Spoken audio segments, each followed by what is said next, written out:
Hallelujah. Good morning my dear brothers and sisters. प्रभु यीशु मसीह के नाम में आप सबको जय मसीह की। एक और मौका प्रभु ने हमें दिया है, हम इसके लिए परमेश्वर का धन्यवाद करते हैं। हमारे साथ जुड़ने के लिए, देखने के लिए हम आपका धन्यवाद करते हैं। आइए हम लोग एक वचन पढ़ेंगे जो पाया जाता है लूका की पुस्तक और उसके 10वें अध्याय के पहले वचन से। इन बातों के बाद प्रभु ने 70 और मनुष्य नियुक्त किए और जिस नगर और जगह वो आप जाने पर था वहाँ उन्हें दो दो करके अपने आगे भेजा। उसने उनसे कहा, पके खेत तो बहुत हैं परंतु मजदूर थोड़े हैं, इसलिए खेत के स्वामी से विनती करो कि वो अपने खेत काटने को मजदूर भेज दे। जाओ, देखो मैं तुम्हें भेड़ों के समान भेड़ियों के बीच में भेजता हूँ, इसलिए ना बटुआ लो, ना झोली लो, ना जूते लो और ना मार्ग में किसी को नमस्कार करो। जिस किसी घर में जाओ पहले कहो, इस घर पर कल्याण हो। यदि वहाँ कोई कल्याण के योग्य होगा तो तुम्हारा कल्याण उन पर ठहरेगा, नहीं तो तुम्हारे पास वापस लौट आएगा। उसी घर में रहो और जो कुछ उनसे मिले वही खाओ पियो, क्योंकि मजदूर को अपनी मजदूरी मिलनी चाहिए। घर घर ना फिरना। जिस नगर में जाओ और वहाँ के लोग तुम्हें उतारें तो जो कुछ तुम्हारे सामने रखा जाए वही खाओ। वहाँ के बीमारों को चंगा करो और उनसे कहो, परमेश्वर का राज्य तुम्हारे निकट आ पहुँचा है। परंतु जिस नगर में जाओ और वहाँ के लोग तुम्हें ग्रहण ना करें तो उनके बाजारों में जाकर कहो, तुम्हारे नगर की धूल भी जो हमारे पाँव में लगी है हम तुम्हारे सामने झाड़ देते हैं। तो भी ये जान लो कि परमेश्वर का राज्य निकट आ पहुंचा है। 17वां वचन कहता है, वे 70 आनंद करते हुए लौटे और कहने लगे, हे प्रभु, तेरे नाम से दुष्ट आत्मा भी हमारे वश में है। उसने उनसे कहा, शैतान को बिजली के समान स्वर्ग से गिरता हुआ मैं देख रहा था। देखो, मैंने तुम्हें सांप और बिच्छुओं को रौंदने का और शत्रु की सारी सामर्थ पर अधिकार दिया है और किसी वस्तु से तुम्हें हानि ना होगी।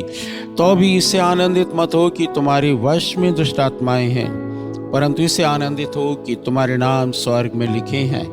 21वां वचन, उसी घड़ी वो पवित्र आत्मा में होकर आनंद से भर गया और कहा, हे पिता, स्वर्ग और पृथ्वी के प्रभु, मैं तेरा धन्यवाद करता हूँ कि तूने इन बातों को ज्ञानियों और समझदारों से छिपा रखा और बालकों पर प्रकट किया है।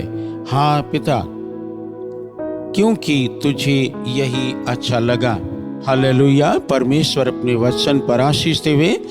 आप और हम मसीह लोग हैं। आपको मालूम है कि जब प्रभु यीशु मसीह इस दुनिया से जा रहे थे, उन्होंने अपना काम पूरा किया और तब चेलों को एक महत्वपूर्ण आदेश दिया और वो महत्वपूर्ण आदेश पूरी दुनिया में ग्रेट कमीशन कहलाता है, महान आज्ञा। आप जानते हैं वो महान आज्ञा कौन सी है? वह महान आज्ञा है मत्ती की पुस्तक 28 अध्याय के 19 और 20 वचन में लिखा है कि तुम सारे जगत में जाओ और सुसमाचार प्रचार करो और चेला बनाओ और बपतिस्मा दो और फिर परमेश्वर के वचन की बातें उनको मानना सिखाओ। हालेलुया। ये आदेश प्रभु ने आपको और मुझको भी दिया है। ये आदेश उन सब के लिए है जो प्रभु यीशु में विश्वास करते हैं। ये आदेश केवल पास्टर के लिए या फिर किसी बिशप के लिए या डीन के लिए नहीं है, यह प्रत्येक विश्वासी के लिए। हालेलुया। इसलिए मुझको और आपको इस विषय में सतर्क होने की आवश्यकता है और हमें और आपको इस विषय में अधिक काम करने की आवश्यकता है, क्योंकि ये महान आज्ञा है। आप जानते हैं प्रभु यीशु मसीह ने इस महान आज्ञा को क्यों दिया? क्योंकि प्रभु ने 3.5 वर्ष तक परमेश्वर के राज्य का प्रचार किया और मनुष्य के लिए उद्धार और मुक्ति का द्वार खोल दिया और उसके साथ ढेर सारी आशीषों का वायदा किया। और जो फाइनल आशीष है वो ये कि मरने के बाद हम और आप स्वर्ग में रहेंगे। और यह आशीष केवल प्रभु अपने चेलों तक सीमित नहीं रखना चाहते, वे पूरी दुनिया पर प्रकट करना चाहते हैं। क्योंकि वे स्वर्ग चले गए, अब वे वापस आएंगे तो न्याय करने के लिए, लेकिन इस पृथ्वी पर प्रभु ने आपको और मुझको रखा है ताकि हम प्रभु की इस आज्ञा का पालन करें। देखिए, प्रभु यीशु मसीह यहाँ लूका की पुस्तक 10वें अध्याय में 70 चेलों को भेज रहे हैं। आपने देखा भी कि प्रभु ने 70 चेलों को नियुक्त किया और उनको सुसमाचार प्रचार करने के लिए भेजा। उस समय तक प्रभु की मृत्यु नहीं हुई थी, वो जीवित नहीं हो उठे थे, परंतु बाइबल कहती है कि जिन जगहों पर वो जाने वाले थे उन्होंने पहले चेलों को भेजा। हालेलुया। अब हम और आप तो ज्यादा प्रिविलेज्ड हैं, क्योंकि प्रभु यीशु मसीह के पुनरुत्थान की शक्ति के साथ हम जा सकते हैं। चेलों के पास ये सुविधा नहीं थी। और तब प्रभु एक बात कहते हैं दूसरे वचन में, वहां लिखा हुआ है, उसने उनसे कहा, प्रभु यीशु ने अपने चेलों से कहा, पके खेत बहुत हैं परंतु मजदूर थोड़े हैं, इसलिए खेत के स्वामी से विनती करो कि वो अपने खेत काटने को मजदूर भेज दे। ये वचन मुझे बहुत अच्छा लगता है।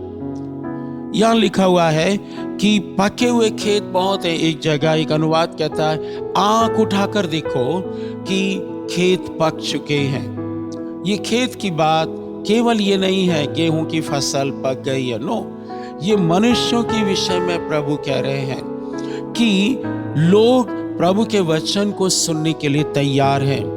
हर जगह प्रभु यीशु मसीह के बारे में लोग सुनना चाहते हैं, जानना चाहते हैं, उद्धार प्राप्त करना चाहते हैं। ये संसार थक चुका है। मैं बहुत से ऐसे लोगों से मिलता हूं जो कहते हैं हम थक चुके हैं। हर प्रकार के क्रिया, कर्म, कांड, दान, दक्षिणा देने के बाद भी उनको शांति नहीं मिली। वे अपने मोक्ष के बारे में निश्चित नहीं हैं। परिवारों की समस्याएं कठिन हैं, भयंकर हैं, और अब वे तैयार हैं। किस लिए? इसलिए कि कोई उनको यह बताए कि उद्धार प्रभु यीशु से है। So people are ready all over the world. तो फिर गड़बड़ी कहाँ है? बाइबल कहती है कि काटने वाले थोड़े हैं, मजदूर कम है, लेबरर्स आर फ्यू।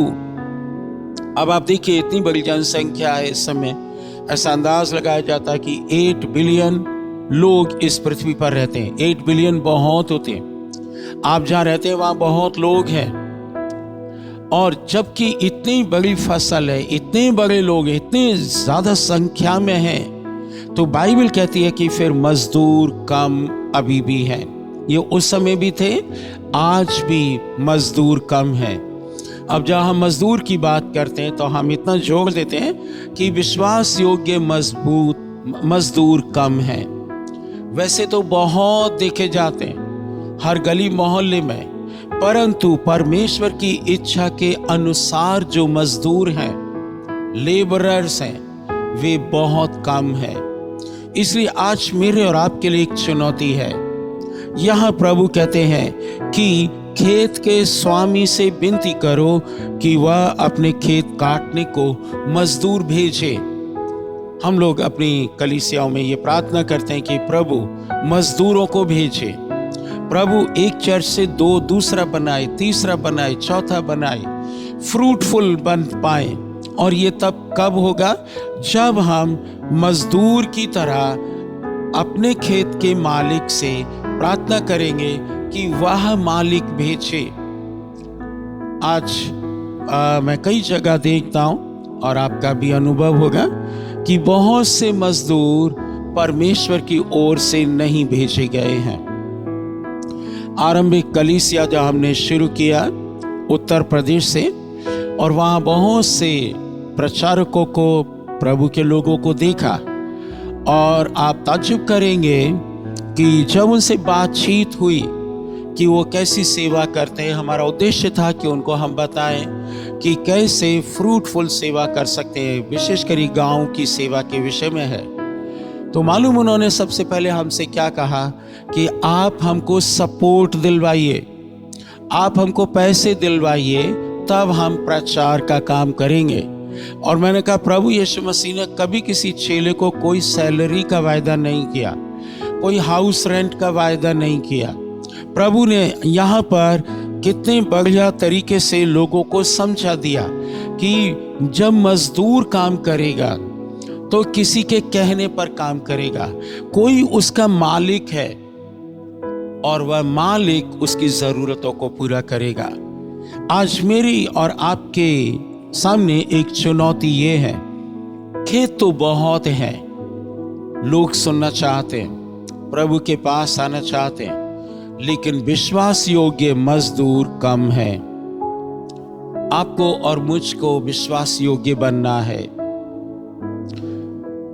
अगर आप और हम विश्वास योग्य नहीं बने और आरंभ से नहीं बने, अगर हम ही चेले नहीं बने, तो फिर हमारा चेला कोई नहीं बन पाएगा। अगर हम ही चेले नहीं बने ठीक से फर्म फाउंडेशन पर, परमेश्वर के वचन के आधार पर, तो क्या होगा, आप मनुष्य को धोखा दे सकते हैं, लेकिन परमेश्वर आपके हृदय को जानता है। कई बार मुझे बहुत लंबा समय लगा लोगों को पहचानने के लिए कि ये वास्तविक मसीही सेवक है या नहीं, और पता चला 1 साल, 2 साल, 5 साल, हद से हद 10 साल के बाद पता चल जाता है कि वह व्यक्ति एक्चुअली में परमेश्वर का दास नहीं है। बाइबल बताती कुछ लोग अपने पेट के लिए भक्ति का भेष रखते हैं। आप और हम तो उनमें से नहीं हैं, क्योंकि प्रभु यीशु मसीह ने कहा है कि तुम जाओ और उस नगर में कल्याण बोलो, घर में कल्याण बोलो, और ये तमाम प्रकार के नियम दिए हैं। ना तो बटुआ लेना, ना झोली लेना, ना जूते लेना, ना मार्ग में किसी को नमस्कार करना। ये पिक्यूलियर, ये अजीब से नियम है जो शायद आज के ज़माने में, तो अगर आप अपने शहर से दूसरे शहर में जा रहे हैं तो आपको झोला लेना पड़ेगा, आपको बटुआ लेना पड़ेगा, आपको अगर कार है तो पेट्रोल के लिए पैसे लेने पड़ेंगे। लेकिन प्रभु उस समय कह रहे हैं कि ऐसे ही जाओ, और प्रभु ने पहले से प्रबंध कर दिया है। मेरे प्रिय मित्र, मैं आपको उत्साहित करना चाहता हूँ, यदि आपको प्रभु ने एक्चुअली में सेवा के लिए बुलाया है तो आपको अपनी आवश्यकताओं की चिंता करने की आवश्यकता नहीं है। आप प्रभु का काम मन से कीजिए, विश्वास योग्यता से कीजिए, तब आप उन्नति करेंगे। लिखा हुआ है कि इन चीजों की चिंता मत करना, और लिखा है कि जिस घर में जाओ उसमें पहले कल्याण बोलना। अगर वहाँ के लोग कल्याण के योग्य होंगे तो बना रहेगा, नहीं तो तुम्हारे पास वापस आएगा। फिर कुछ और नियम दे रहे हैं प्रभु कि जिस घर में जाते हो वहीं रहना, और वे लोग जो रोटी और खाने की वस्तु देते वहीं खाना और पीना। कोई शिकायत मत करना, कोई स्पेशल डिमांड नहीं करना, किसी बात की चिंता नहीं करना, क्योंकि प्रभु यीशु कहते हैं कि मजदूर को मजदूरी मिलनी चाहिए। हालेलुया। आप करके देखिए, विश्वास योग्यता से, परिश्रम से यदि आप प्रभु की सेवा करेंगे तो परमेश्वर आपकी आवश्यकताओं की पूर्ति करेंगे। और ये परमेश्वर की महान आज्ञा का भाग है। परमेश्वर ने, प्रभु यीशु ने महान आज्ञा दी है कि जाओ सुसमाचार सुनाओ। और फिर क्या लिखा है, आगे चलकर देखते हैं कि वहां लिखा हुआ है कि यह प्रचार करो कि परमेश्वर का राज्य निकट आ गया है, तुम्हारे बीच में आ गया है। प्रिय मित्रों, बताना चाहते हैं कि यदि आपके निकट परमेश्वर का राज्य आया है और आपने चूक कर दी है, तो आप परमेश्वर के राज्य के निकट नहीं पहुंच पाएंगे। परमेश्वर का राज्य पहले आपके निकट आया है, ये प्रचार करना है। यदि आपके जीवन में प्रभु का राज्य नहीं आया तो आप इस राज्य के बारे में दूसरे लोगों को नहीं बता पाएंगे। आप बताएंगे, लेकिन आपकी नजर पैसों पर रहेगी, ऑफरिंग पर रहेगी, टाइथ पर रहेगी, इनकम पर रहेगी। आपकी जो नजर है वो सपोर्ट पर रहेगी, कि एज इफ मानो आप किसी मनुष्य के लिए काम कर रहे हैं।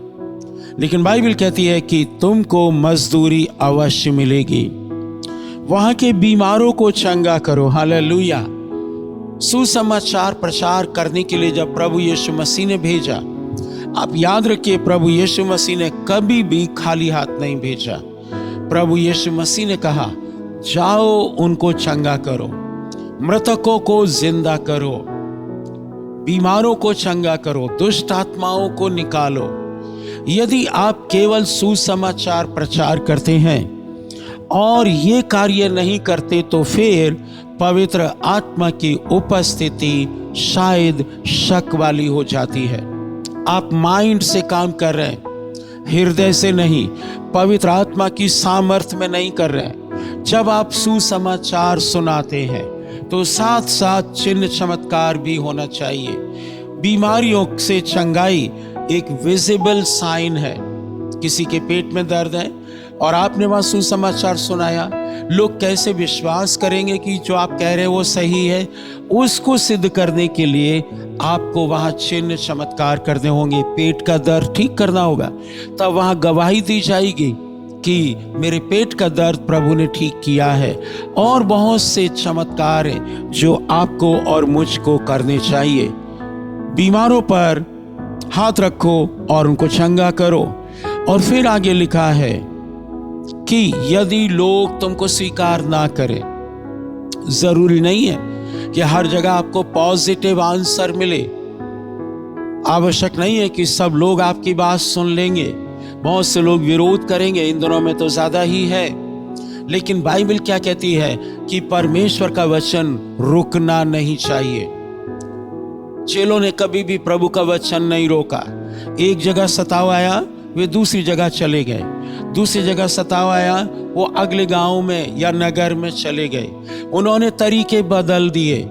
आज प्रभु ने मुझको और आपको ढेर सारे तरीके दिए हैं। यदि लोग सुनना नहीं चाहते तो बाइबल हमें बताती है कि तुम उनके नगर में वहीं धूल झाड़ दो, लेकिन निराश ना हो, क्योंकि आपका कार्य बदलना नहीं है। आपका कार्य सुसमाचार सुनाना और प्रभु की सामर्थ में चिन्ह चमत्कार करना। इसलिए बाइबल बताती है कि वहां आप धूल झाड़ दीजिए। वो उनका एक मुहावरा है, दैट मीन्स आप इस नगर के लहू से बरी हो रहे हैं। आप कह रहे हैं इस नगर की जिम्मेदारी अब मेरी नहीं है, मुझको सुसमाचार सुनाना था। परमेश्वर की सामर्थ में, पवित्र आत्मा की सामर्थ में मैंने सुसमाचार सुना दिया। अब ये लोग ग्रहण नहीं करते तो फिर ये जिम्मेदार है। यदि आपने सुसमाचार नहीं सुनाया मेरे प्रिय मित्र, तो आप जिम्मेदार हैं। यदि आपने सुसमाचार सुनाया और इन नियमों का पालन किया निस्वार्थ रूप से, प्रभु यीशु मसीह के वचन को ठीक रीति से आपने बताया, तब फिर आप जिम्मेदार नहीं हैं उस नगर के। बाइबल बताती है परमेश्वर अंत के दिन, न्याय के दिन उनसे अपना बदला ले लेगा। इसलिए आगे देखते हैं 70 लोग, 17वें वचन में लिखा है, ये 70 लोग आनंद करते हुए लौटे और कहने लगे, हे प्रभु तेरे नाम से दुष्ट आत्मा भी हमारे वश में। देखिए, it was a positive report. Reporting गलत नहीं है, रिपोर्ट करना अच्छी बात है। हम भी जब गांव में जाते हैं तो वहां की रिपोर्ट अपने चर्च के लोगों को देते हैं, वहां हम क्या करके आए हैं, क्योंकि चर्च के लोगों ने हमारी सहायता की है। चर्च के लोग हमारे लिए प्रार्थना करते हैं, उपवास करते हैं, हमको ठीक सलाह देते हैं ताकि हम सुसमाचार प्रचार करें। और जब लौटे हैं तो बाइबल कहती है आनंद करते हुए लौटे। कुछ तो हुआ है। It was positive result they had achieved. एक अच्छा रिजल्ट उनको मिल गया और वो प्रभु के पास आए और ये कहते हैं, हे प्रभु, बाकी तो बातें सब ठीक रही, दुष्ट आत्मा भी आपके नाम से हमारी वश में, मतलब चेले कह रहे हैं आपके नाम से प्रभु दुष्ट आत्माओं को भी हमने निकाला, बाकी सब काम किया, सुसमाचार प्रचार किया, आपने जो नियम दिए थे वो मान लिए, बटुआ नहीं ले गए, झोले नहीं ले गए, जूते नहीं ले गए, लाठी नहीं ले गए, एक ही घर में रहे, जो कुछ उन्होंने दिया वही खाया, कोई कंप्लेन नहीं किया, नमस्ते भी नहीं किया, सारे नियम मान लिए। और तब चेले कहते हैं कि ये सब होने के बाद, चंगाई होने के बाद, सुसमाचार प्रचार होने के बाद, बाइबल बताती है कि चेले लोग अच्छी रिपोर्ट दे रहे हैं। और जब ये अच्छी रिपोर्ट प्रभु को सुनने को मिली, हम समय को बचाने के लिए आगे बढ़ जाते हैं। 21वें वचन में लिखा, वह उसी घड़ी पवित्र आत्मा में होकर आनंद से भर गया। हालेलुया। मेरे प्रिय मित्रों, मुझको और आपको ये समझना है कि सुसमाचार प्रचार करना, आत्माओं को बचाना स्वर्ग की प्राथमिकता है। क्या आपकी प्राथमिकता है? क्या आप जिस कलीसिया में जाते हैं या सेवक हैं, आप आत्माओं को बचाने के लिए प्रयास कर रहे हैं? क्या आपका अपना उद्धार हुआ है ताकि आप उद्धार के आनंद को समझ सकें और एक एक आत्मा की कीमत को समझ सकें? ये आवश्यक है। प्रभु यीशु मसीह ने कहा, अंत में मेरा चेला वही ठहरेगा जो मेरी आज्ञाओं को मानता है। प्रिय मित्रों, आज मुझको और आपको ये देखना है कि प्रभु यीशु मसीह की आज्ञा का पालन हम और आप करते हैं कि नहीं। सुसमाचार प्रचार करने के कई तरीके हैं, कई तरीके हैं। आप अपनी गवाही दे सकते हैं, अपने जीवन को ठीक रख सकते हैं। आपके पड़ोस के लोग देखेंगे कि आप मसीह के जन हैं और आप पाप नहीं करते हैं, प्रभु के पीछे चलते हैं, झगड़ा नहीं करते हैं, लालच नहीं करते हैं और परमेश्वर का वचन ठीक ठीक सिखाते हैं। और जो आप सिखाते हो आपके जीवन में लोगों को दिख जाता है। यह एक तरीका है। प्रभु के वचन को प्रचार करना एक तरीका है, लोगों की सहायता करना एक तरीका है, अपने जीवन को आदर्श में बनाना, परमेश्वर के वचन के हिसाब से जीना, ये सुसमाचार है। हालेलुया। तो आज हम यहीं रुकते हैं और ये कहना चाहते हैं कि यदि अब तक आप सुसमाचार प्रचार, प्रभु यीशु मसीह का संदेश, जो प्रेम का संदेश है, जो न्याय का संदेश भी है, क्योंकि सुसमाचार कंप्लीट है, उसमें उद्धार है, उद्धार के बाद आपको स्वर्ग में आशीष मिलेगी, इस पृथ्वी पर विजयी जीवन, और यदि आप इसको तिरस्कार कर देते हैं तो फिर अंत में दंड मिलेगा। ये संपूर्ण सुसमाचार है जिसको फुल गॉस्पेल कहते हैं। ये मुझको और आपको इस संसार में बताना है। मनुष्य का, प्रभु यीशु मसीह का जो आदेश है वो कलीसिया के लिए यही है। आपकी कलीसिया क्या कर रही है? मेरे प्रिय मित्रों, अंतिम दिन है और आज हमको और आपको ये समझना होगा कि जितनी आत्माओं को बचाएंगे, प्रभु ने कहा मेरा मन उससे खुश होगा। यहाँ लिखा है, पवित्र आत्मा में होकर प्रभु यीशु मसीह आनंद से भर गए और परमेश्वर का धन्यवाद दिया। हालेलुया। यदि आप प्रभु को प्रसन्न करना चाहते हैं तो सुसमाचार की सेवा को आप महत्वपूर्ण रूप से प्राथमिकता दीजिए। उसके लिए अपना जीवन समर्पित कीजिए, अपना पैसा समर्पित कीजिए, अपना टाइम समर्पित कीजिए, अपना टैलेंट समर्पित कीजिए। और जब आप देखते कि मजदूर थोड़े हैं, लोग पापों में मर रहे हैं, उनको कोई बताने वाला नहीं, तो प्रार्थना कीजिए अपनी कलीसिया के साथ, परिवार के साथ, व्यक्तिगत रूप से कि परमेश्वर और बहुत से विश्वास योग्य सेवकों को भेज दे ताकि उनको, उन लोगों की आत्मा की चिंता हो, वो उसी पैशन से, लगन से प्रभु का सुसमाचार खोए हुए लोगों को बताने पाए। परमेश्वर आपको आशीष देवे। आइए प्रार्थना करें। प्रभु, हम प्रार्थना करते हैं, हमारे संसार में, हमारे देश में बहुत लोग बिना प्रभु यीशु के मर जाते हैं। आज हम प्रार्थना करते हैं प्रभु, कई कारण हो सकते हैं, उनको सुनाया गया, उन्होंने रिजेक्ट किया, लेकिन कई ऐसे भी हैं जिनको सुनने को नहीं मिला। आज हम प्रार्थना करते, प्रभु बहुत से मजदूरों को भेज दीजिए जो आपकी सेवा कर सके और लोगों को सुसमाचार सुना सकें और आपके मन को प्रसन्नता दे सकें। और बाइबल हमें बताती है दानियल 12:3 में कि जो बहुतों को धर्मी बनाते हैं वे स्वर्ग में सितारों की मानिंद चमकेंगे। स्वर्ग में उनका इनाम बड़ा है।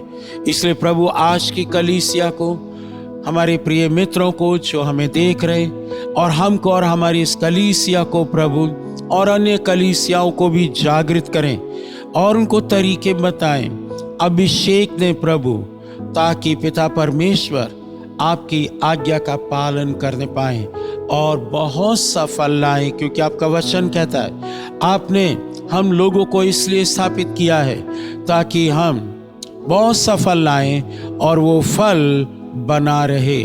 धन्यवाद करते हैं प्रभु, और ये प्रार्थना प्रभु यीशु के नाम से मांगते हैं। आमीन, आमीन।